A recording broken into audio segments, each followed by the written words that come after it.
sa akin, kailangan panindigan ng Senado ang aming karapatan, ang aming kalayaan bilang institusyon. Hindi ito tungkol kay Bato, kundi yung institusyon. Talagang binabastos na kami. Talagang naman babuyan na to. Sinusugod na yung mga kwarto ng Senado. Ano ba to? Take over ng NBI? Sino sila? Bureau lang yan.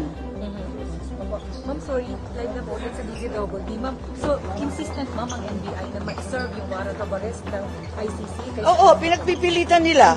At ang nakakapagtaka, talagang sinasabi nila na hindi ko naman kaya silang pagalitan. Sabi nila nag-coordinate daw sila sa Senado. At hinayaan daw at kinumbida daw sila ng dating Senate President, pinakain pa doon sa kanyang opisina at inanyayahan na doon tumambay. Kaya, medyo nasupalpal kami. Sabi namin, ba't kayo pumasok dito? Bawal pumasok dito. Nakapag-coordinate naman kami. Anong coordinate? Pinapasok kami. Inimbita kami. Nag-coordinate kami. Pinakain kami. Pinapasok pa kami dun sa mga opisina. Tumambay. Yun ang sabi sa amin. Yun sabi namin, okay, hindi na ganun ngayon.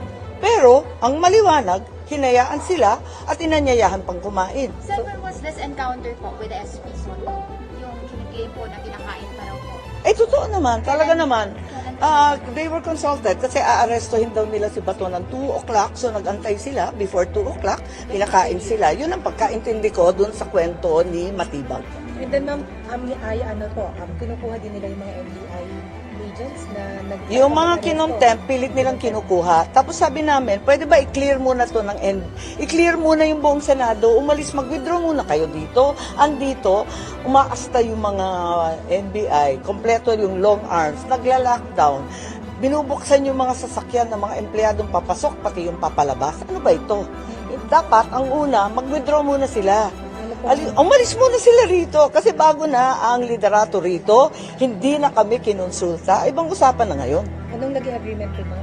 Ha? Ano po ang naging pinagpapalagay? Oo daw, pero nagkakalat pa rin yung NBI. Andyan, nakikita ako pa eh. Ma'am, nag-confirm yung ICC na talagang wala. ICC. Sorry. Wala. There's Ano? actually a warrant of arrest. Sinabi nila? Hindi ko alam. Oo, tignan natin. Tignan natin hanggang hindi natin nakikita. Alam natin may proseso yan. Ako nag-imbestiga doon sa pagka-kidnap ni Presidente Duterte. ICC, wala namang enforcement arm yan, dadaan sa Interpol. Yung Interpol, tatawagan yung PCTC, yung ating transnational crime. Kailangan na yung ICC warrant dalhin sa korte na Pilipino dahil hihingi muna sila ng Pilipino warrant of arrest for enforcement of judgment, foreign judgment.